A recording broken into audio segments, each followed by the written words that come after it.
Hello, hello, and welcome back to the More Than Mindset Show. I am Kim, your host, and today my guest is Julie Cluff. Julie and I met a few weeks ago, and I just fell in love with her right away. And I was like, I have to have you on the show. I really want to hear, I want others to hear your story and the after. You know, it's not just the story and the things that happen to us, but it's who we become through that process. And I feel like you are such an amazing role model and example of that. And I wanted to share your story for someone else who may be experiencing grief and loss and hasn't quite figured it out yet, or maybe they've been searching for years and they haven't heard something that you can share. So I'm going to ask you just to go ahead and introduce yourself. I'm happy to. My name is Julie Cluff, as Kim said, and Kim is amazing, and we just have hit it off and enjoyed getting to know each other even better. But I am a mom of 6 children. I was married and had 3 children, divorced, remarried, had 3 children, and we were this beautiful Brady Bunch family. And unfortunately, on Mother's Day, which is shocking, Mother's Day 2007, I was driving across country. I had gone through Louisiana, so I wasn't far from where Kim lives. And we were in Mississippi at the border of Alabama. And I fell asleep at the wheel. I had my 3 youngest children with me. My son, James, who was 12 at the time, my daughter, Carrie, was 10, and my son, David, was 8 when this happened. And I woke up in the median of the highway, bouncing along in the grass. I had never even felt sleepy. This is the really, really shocking part, because a lot of times, you know, we try to drive through our sleepiness, but that wasn't even the case. I felt fine. But I woke up bouncing along in the median. And when I tried to pull my SUV back up on the highway, I felt the wheels just lift off the ground. And we just rolled and rolled and rolled. I don't even know how many times we rolled, because we ended up across 2 lanes of highway into the grass on the other side. And in the impact of the accident, I lost my eyesight. So I could hear James, my 12-year-old, in the seat next to me crying. So I knew that he was at least alive. And I also knew he was hurt. But I had hope that he was okay.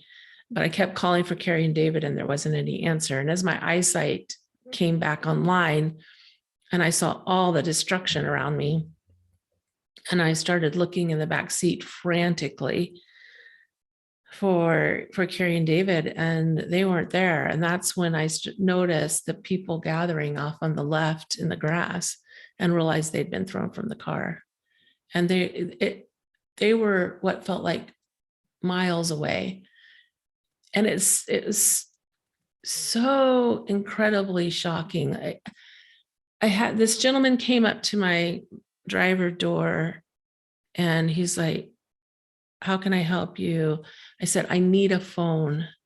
I need to call my husband." And that was like the hardest phone call I've ever made. Because I called him and I said, we lived in Houston at the time. I called him and I said, "We've been in a car accident, and Carrie and David have been thrown from the car, and I don't know if they're going to make it." And unfortunately, they didn't make it. They died that day. And that took us on a journey and an unexpected turn in life that we could have never fully prepared for. And even when I tell my story, I'm just like, it's so shocking. And it shocks me. It's like, I lived it, and I can't imagine. I lived it, and I just can't even imagine.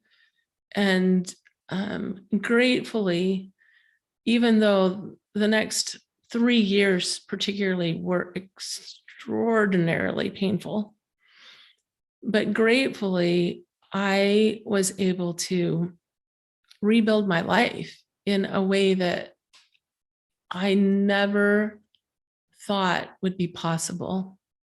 And it's why that's why I share my story now, is because so many people share their grief in the middle of their grief and they think they're at the end. And so I always try to encourage people to don't judge your end by your middle. If you're in a lot of pain, if you're experiencing a lot of grief, if you've had something hard happen, even though it's excruciating now, it doesn't mean it has to be excruciating forever. And I truly believe in healing from grief. And I understand, like I've done a lot of research and study and examining my own experience and what worked and what didn't. And I have come to understand why we hold on to the pain of grief, why we push the grief aside, like all these different things that we do. There's a lot of bad information out there, Kim, about grief. I agree, Julie. I agree. We kind of talked about that a little bit before the show. Yeah. How old were you then? I was 45. I'm just like, I don't know why feel like I'm giving your age away, but how many years ago? How long was your process? So this was in 2017 on Mother's Day. The first 3 years were really, really hard. I share the whole story and all the miracles that happened. I have to say, when the car was rolling, I heard a voice in my head that said, "Bring your arm in."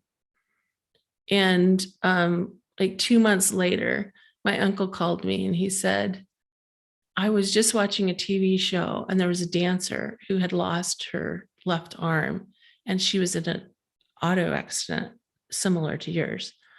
And it was like 3 years later, I met another woman who lost her arm. And I feel like it was God protecting me from yet another loss. We had so many miracles. It was Mother's Day. It was a Sunday and it was a holiday. And my son, who was in the front seat, needed surgery for his leg. He broke his leg in the accident. And he needed surgery. And we were at a hospital at the border of Alabama and Mississippi, in Meridian, Mississippi, actually. And I overheard an attendant say, "I don't even know why Dr. Rush is here." Now, the name of the hospital was Rush Hospital. It was named after his family. The doctor that did my son's surgery had actually developed the procedure that he needed.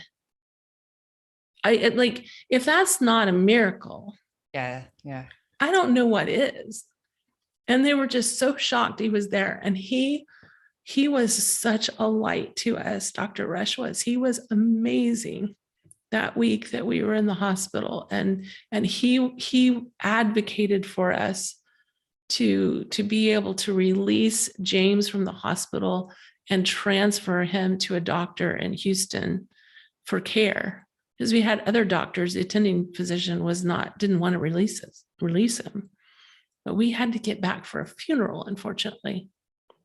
Oh, it was a tragic and amazing at the same time, amazing to see how well we were cared for, even in the tragedy. I'm really curious when you were telling the story, and I've had my own tragedy, so I feel like I can relate to what you're saying about the being there and not being there. It's almost like this, hey, let's just set aside, Julie, and just watch what's about to happen, but you're good. We're going to take care of it. Like, this is going to be okay. Kind of feeling. We've talked kind of about that, having that deep sense of trust to its source and knowing, especially like as our designs and knowing all of the experience that we have and will have in this lifetime. Mm-hmm. So I'm curious about the part when you said, I wasn't even sleepy. I wasn't fighting my sleep. And then I just lifted off. Did it feel like it was sort of like, this is happening? I'm going on this ride, this trip? Like, that's the impression I got from you saying that. So I'm just curious, looking back, I'm sure in the moment, we can't really see because we're in fight, flight, freeze, survive mode. Absolutely. Absolutely.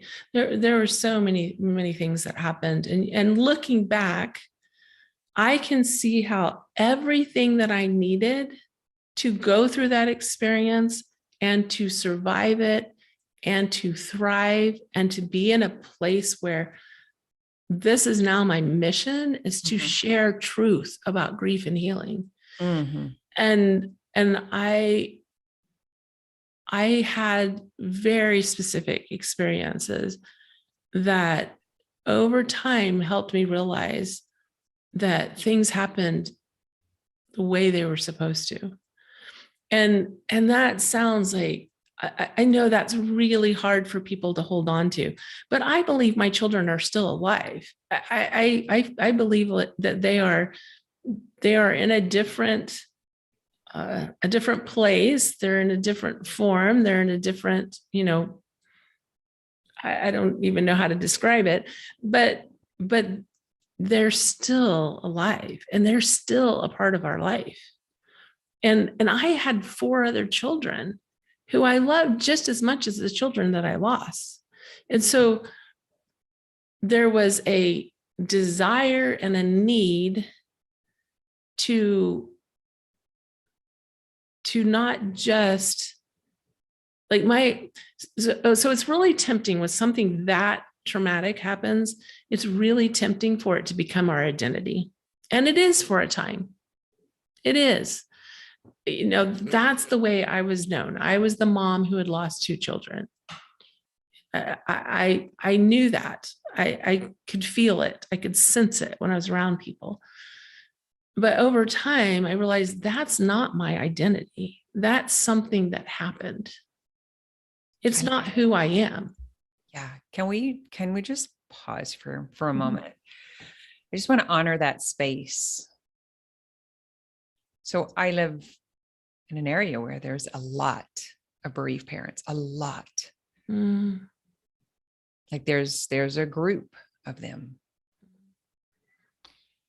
And when you're in it, like you say, and then having this different perspective, which is what you are saying now, there's a bridge between those two. Yeah. And it's a beautiful walk, and it's one board at a time. But for those who are sitting in what you just explained, which is identifying as the mom of, or as I was the parent, or that part, Julie, because you are a grief specialist. How could you help that? What did you need to hear in order to see it differently? What could you say in order for someone else to hear? I'm like, is there something right there in that sweet, vulnerable spot of not being the victim, not being the martyr, not being the it's what's the word I want to say? Is it dense? Like it's so rich. Yeah. It's interesting you say that the victim and the martyr.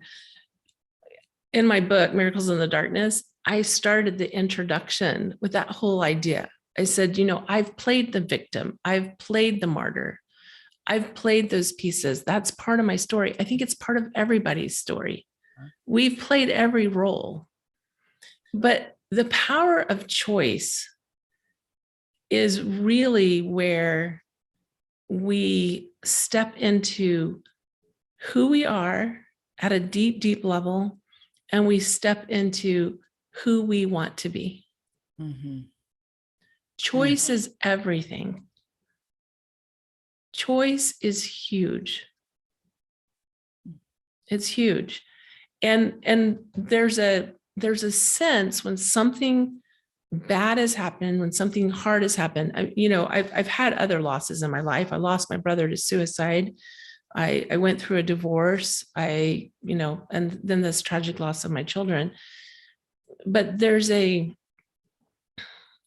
sense when something really hard like that happens that we have no choice. There is no choice in the situation. But where the choice lies is that we can't choose. We can't go back and change things. We can't I can tell you, I can remember sitting in that car like right after the accident happened and being in this fantasy place of how can I go back 3 minutes? Like, I was just sitting there going, there's got to be a way to go back 3 minutes. Like 3 minutes just changed my life.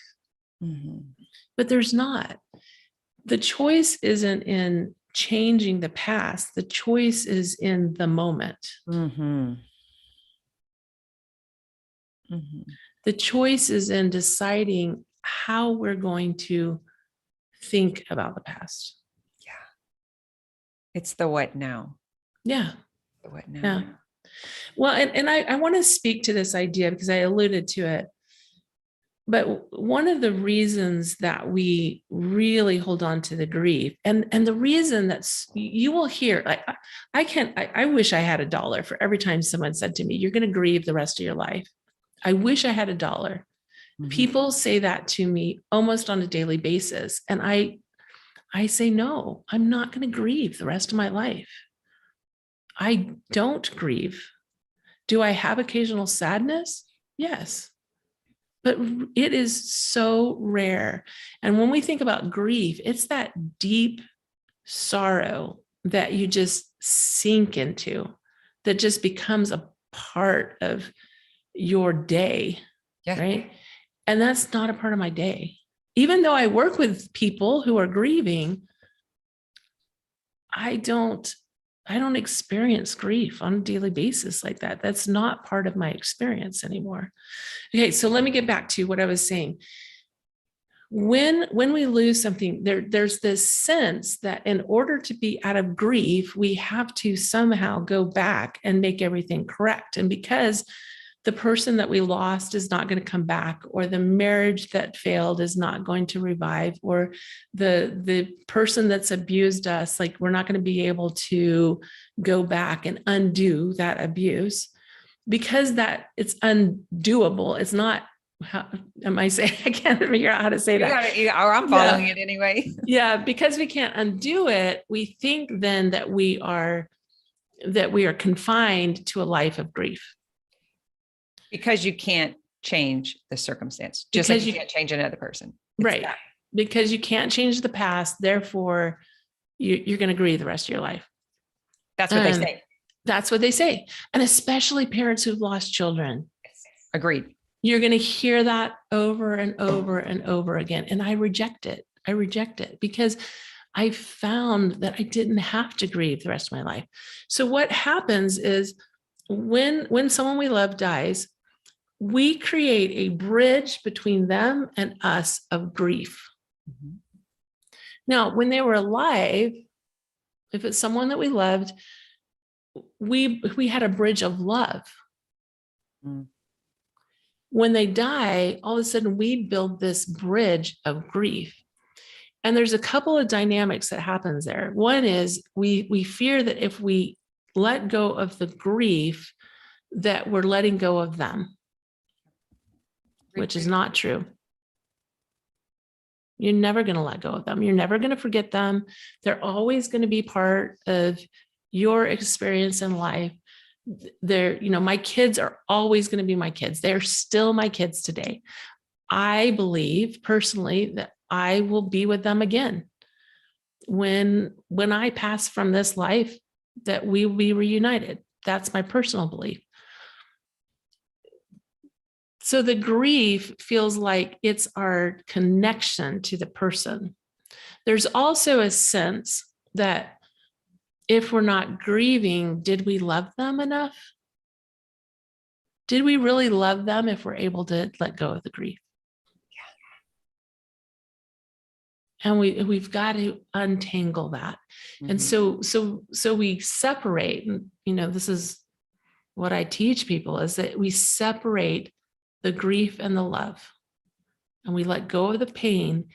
And it's a miraculous thing when we let go of the pain. And this is not an overnight process by any means. This is a process of contemplation. It's a process of slowly integrating truth, because truth makes us strong and lies make us weak.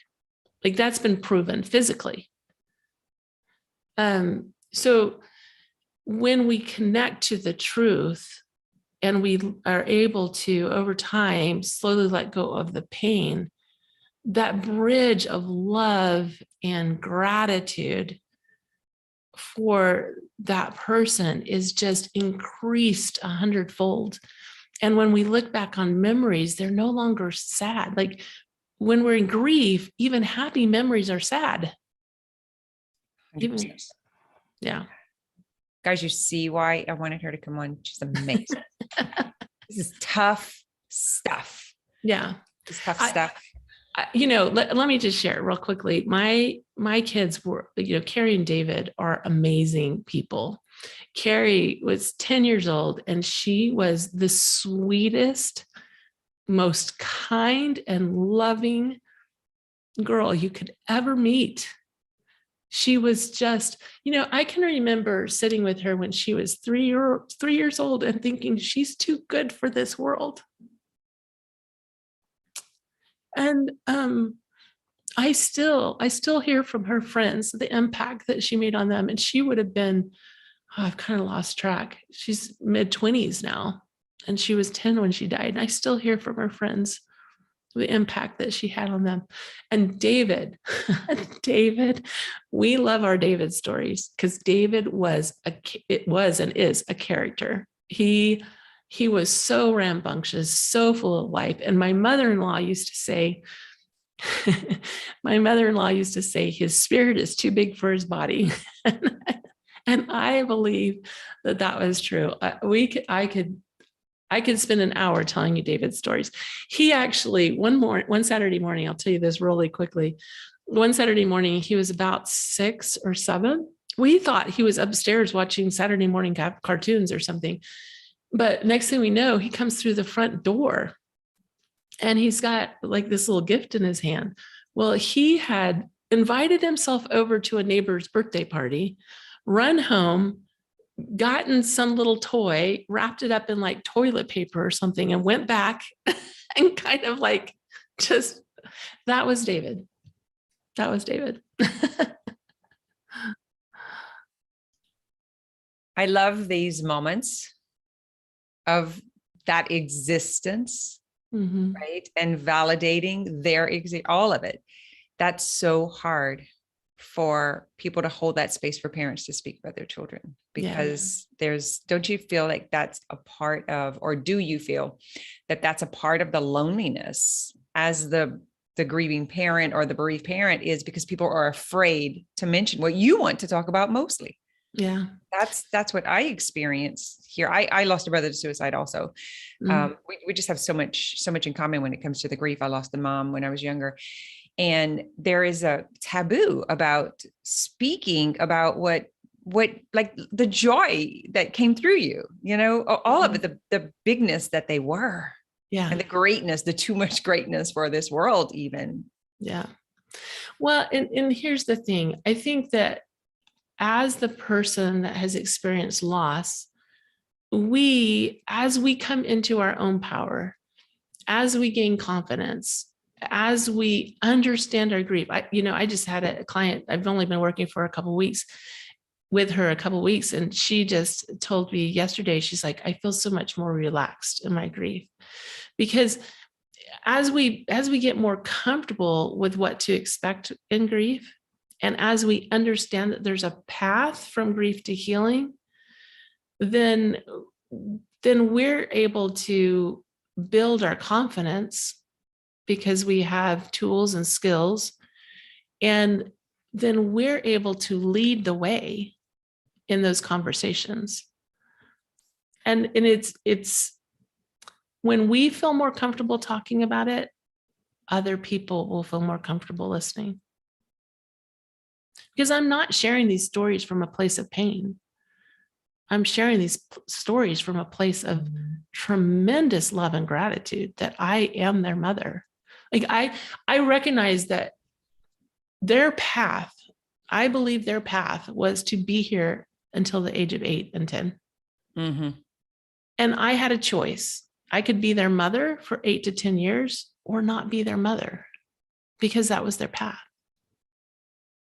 I know that's big Oh, you concept. you actually answered the question I was going to. I had written down here. I was like, all I right. read So your we mind. know. Yeah, well, I think we're kind of clones, so it's kind of easy.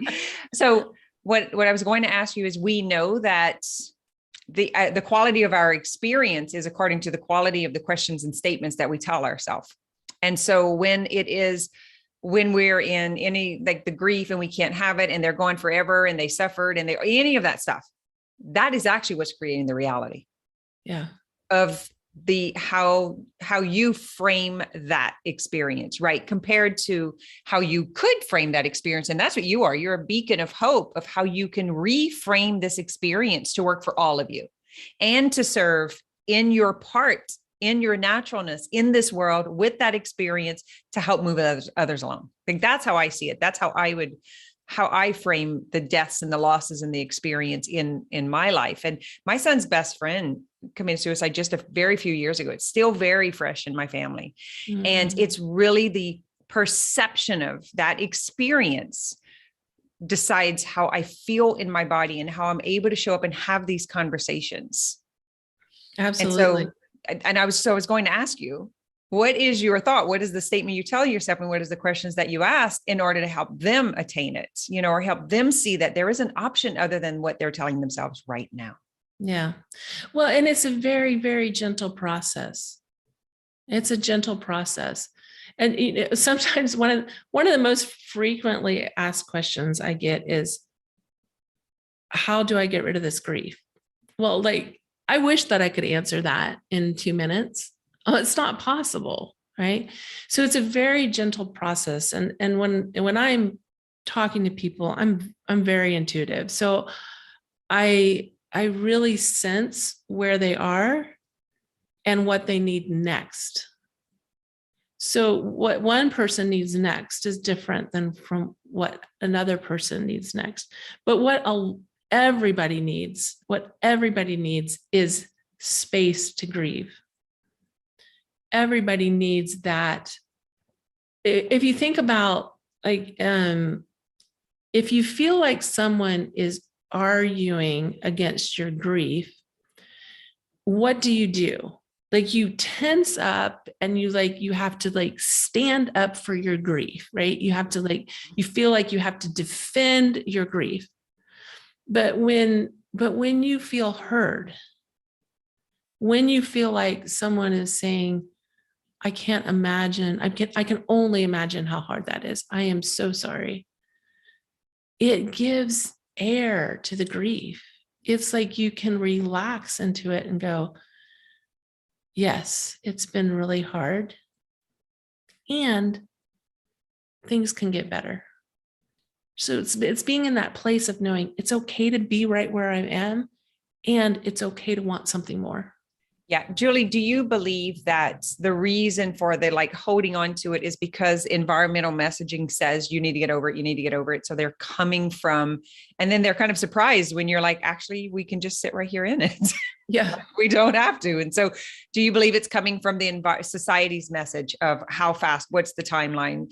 That was my first question. My second thing I noticed is you continue to say the process, not time. And I love that, because that is what I hear also. It's just going to take time. It's just going to take time. You're always going to grieve, but it's going to be different. It's going to change the way that you do it. But time. You're not saying that there is no time, right? It's just the process is the process. The process is a combination of time and effort. But people will tell you there's nothing you can do, which is so disempowering. So then you're so disempowered, and then you're sitting and you're waiting in time, and people know that time doesn't work.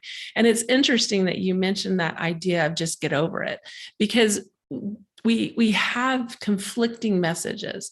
So we have this one message over here that says, you're never going to get over it. You're going to grieve the rest of your life. In fact, there's a model of grief that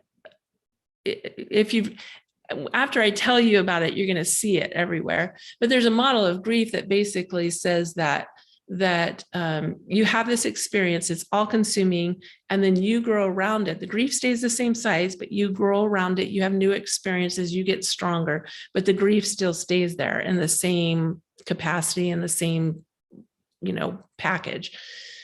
And my philosophy is, Yes, we do. That's exactly what happens. And that's why I say there's no like quick answers to things, because it depends on where we're at. If we're like right here in the beginning piece, then we need something different than if we've been carrying the grief for a while, we've grown around it, and now we're like in this place where we're kind of hiding our grief, but we're still experiencing it. But and I've seen it over and over again. When we get to that place where we've grown around the grief, then we have the strength and the power to go in and heal the grief. The space. Yeah. And so we're reclaiming that energy in that space. So we've got these competing messages, right? We've got the one side is you'll grieve forever. And the other side is just get over it. Yes. Everybody see what we're saying? And neither one is correct. Right. Hurry up and get over it. It's been 6 months. It's been a year. How long are you going to hold on to that? And then the other one that you're supposed to. This is what Julie and I are both talking, and it's in both of our books. This is the point between the victim and the martyr. Yep. You need to be the martyr in the identity, so that for whatever reason, we call this like spiritual bypassing. It's just the cross I had to carry in order to do the thing I had to do. And then here's the other one, that it shouldn't have happened to me. It should be different. Nothing happens right for me, and it happens great for everybody else, right? It's between those two. Mm-hmm. Yeah. It's finding that sweet spot. Mm-hmm. And we find that sweet spot over and over and over again in life, right? Like, I can look at this experience of losing my children, and I have found that sweet spot. I have found that balance. But then there's other areas of my life where I'm still kind of battling those things, right? And I'm still trying to figure out, okay, wait a second. Am I being the victim? I'm being the martyr. How can I come into this place of balance? Because it's the human experience. It Exactly. literally is human conditioning. We have been conditioned to have limiting beliefs. It's whatever we were told. I have another question for you, because I want to make sure I get it in before we run out of time. And then I want to let you have the space if there's something that you wanted to add. And it was, oh gosh, did I forget it? So I've been in conversation with people dialoguing about death and grief and blah, blah, blah. I'm a 6'2" in human design. I mean, I've had a lot of experience. You are a 3'6". You've had a lot of experience. So I'm like a double experience girl. Exactly. So I think we can say this. So here's my question for you in particular. And this is strictly your experience, your thoughts. Because we already know nobody knows anything, right? We're just all trying to figure it out. What are your thoughts or your experience about, is grief different? The loss of a husband, the loss of a job, the loss of a leg, the loss of a child, right? Because supposedly that is the messaging. It's worse to lose. And I've heard people say my husband, and I've heard people say my children, and I've heard people say my parents. This is your floor. What has that experience been for you, without it being about advice for anyone else? Right. Well, I will just say that grief is grief. And my experience with grief is that when we're in grief, we are experiencing it 100%. And it doesn't matter what and that's another thing, I'd like to clarify, is that grief is not just about death. It's about any type of loss. We so many times I hear people say, well, I thought it was just about death. No, you experience grief with any type of loss, and we experience multiple losses. And we've been in a community grief experience for the last 2 years during a pandemic. So it's not, there's no value in comparing our grief with somebody else's, or comparing our loss with somebody else's. There's no value in it at all. Just know that this person is over here grieving 100% their experience, and I'm over here grieving 100% my experience. And there is no upside to comparison. But in our own life, we can, like, I can look at it and I go, my experience losing my brother was way different than losing my kids. My experience with losing my dad last year was way different than losing, having these other losses. My experience with my health, I've had some health challenges that produced feelings of grief. It caused me to lose a year or two of my education because of health challenges. So all those different experiences personally, I can look at them and go, this one was way more impactful than this one, but it does no good to compare from person to person. Love that. Yeah. But it's the tendency for the humans, right? To judge and Yeah. compare, to compete. Mine's worse than yours is. Well, I have and an excuse for it to last longer. It's just habit. I think it's just habit of thinking, because someone could be grieving still this great loss of this miscarriage because of their attachment to what they thought motherhood was going to look like, or this husband because of what they thought this family life was going to look like. That loss is valid. It's absolutely valid. That dream, that attachment to what was, losing a leg. I've had 15 surgeries. And so I get it. I've had the loss of my limbs. Like it's very scary because it's a loss of the life that was. So I'm with you. Grief is grief. And it is on different layers and levels. But when we try to put that lens on someone else and predict or dictate how severe it should be according to what it was, that's where I think there's more damage and pain and trauma. Yeah, and I agree. And I think it's natural for us to do that. And especially in this space where there's a vacuum of with not a lot of good grief information out there. So when something happens, then we tend to look outside of ourselves for people who experience similar things. And then that creates that comparison, and it creates that tendency to go, okay, well, they're doing better. We start thinking things like, oh, they're doing better than I am, but because this happened to me, that's why they're doing better. Or, well, at least I'm doing better than so-and-so. We tend to do that because we don't have a lot of good information. So we're not comfortable where we're at. Mm-hmm. Grief's never going to be comfortable. It's not meant to be. No, it's sure not comfortable to talk. Well, it's getting more comfortable to talk about, but this is, if anyone is watching this is a great reason to share it, because this is a very valuable resource that Julie is offering the world. And it's more incentive for you to take a stand and create an impact so that that information is available. It's such a big deal. And that's really why I wanted to bring you on. And I wanted to get the word out as much as possible, because you're right. The last couple of years is actually bringing up all the old grief, just of what was buried deep inside of the bodies before. And then it was triggered by so much fear of mortality. Yeah. Morality too. Well, and it's so true, because when we experience a new, fresh loss and a new, fresh grief, it actually brings up all the past grief, especially if it's unresolved. So yeah, we're running out of time, sadly. But I want to leave the floor up. Is there anything I did not ask you? The one thing we touched on that we wanted to speak on was your journey of trying to find that grief resource and help, and how you ran into snags, and it was but it was to fill your position in the world, I believe. I think that's why it fell short. Yeah. You had to pull it out from inside of you, because you are the resource for that. You are the example of that. And you had to go through those experiences. I said, I would let you talk, but I'm so see this about you. Yeah. It's funny. I was doing an interview a few months ago, and the man who's a therapist, he says, I imagine that when you were growing up, you weren't saying, I'm going to be a grief coach when I grow up. I'm like, nope, I wasn't.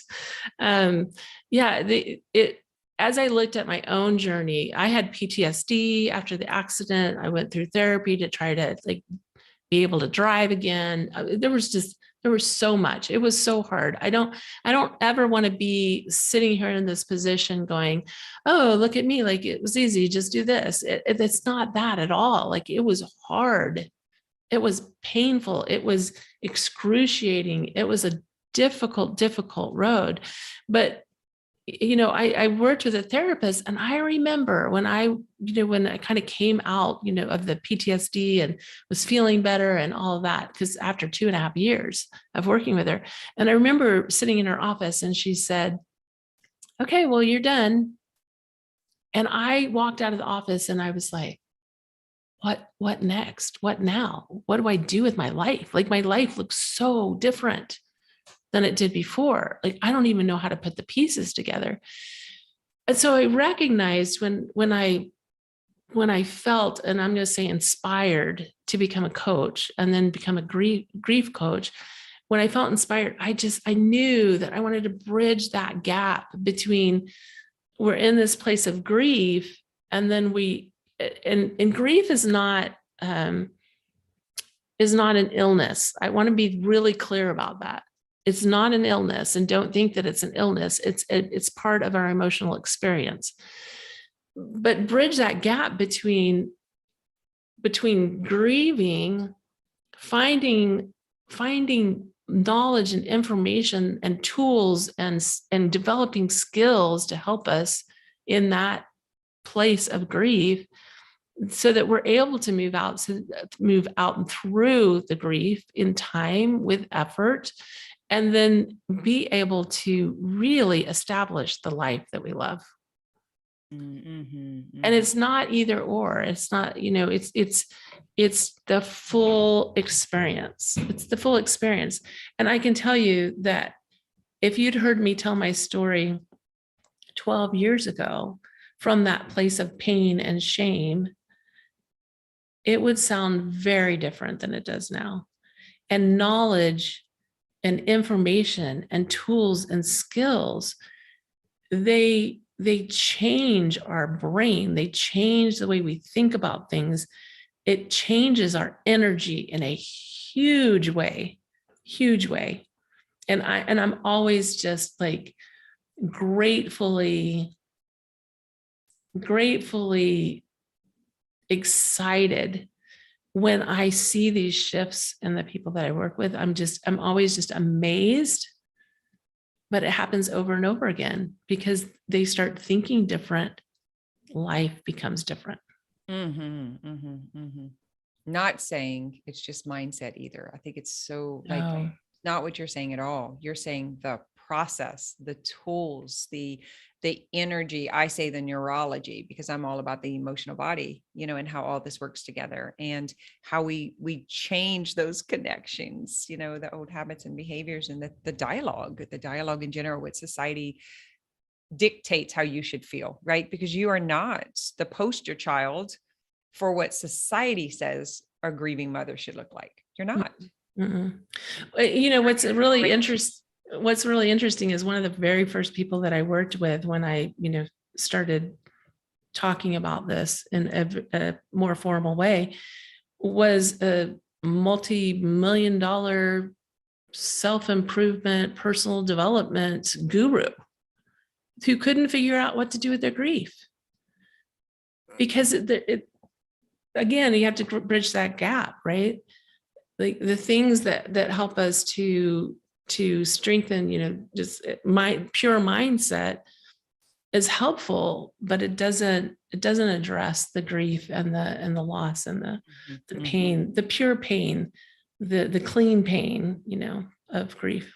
And I never want to be the person who says that you have to experience something in order to help people, because I don't believe that. I do believe that it enriches it, and there's much more patience and empathy and compassion because there's an understanding if you've had a lot of loss, a lot of death, a lot of, changes in your life. And I think that's the life of the three, just in the 3 and the 6.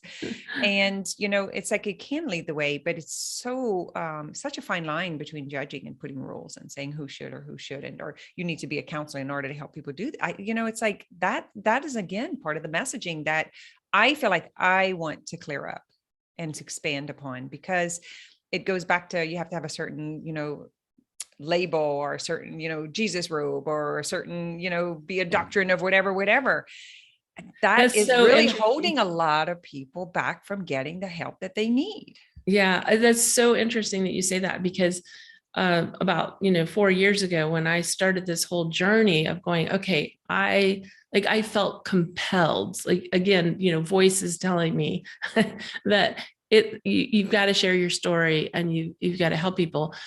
I actually enrolled to go back to college to become a therapist. I thought that was my path. And it did not take me a week to realize that was not the path. That was not my path. That was not where I was supposed to be. And I love therapists, and I think they're amazing. And I think they play a role, but I could not have done. Well, I'm so grateful that I got that direction, because I couldn't have done what I'm doing from that other path. Well, I, for one, want to thank you. And I do know that a lot of this had to do with grace and calling on your life. I do recognize that. Absolutely. And also that it couldn't have been easy. No. And I love that you moved through it, and you're not a shell saying it doesn't hurt, I don't feel it, or I don't think about them every day, or they didn't exist, or whatever. You didn't bypass it. You actually are an example of the potential of the life after. And so I, for one, just want to really, and humbly, I respect the position even to be able to tell your story for others to hear it. So thank you. Thank you, Kim. So fun to be here with you. You guys can find Julie with the link below and it'll lead you to her website, and we'll put her Facebook and stuff like that so that you can find her. Thanks, Julie. I'm sure would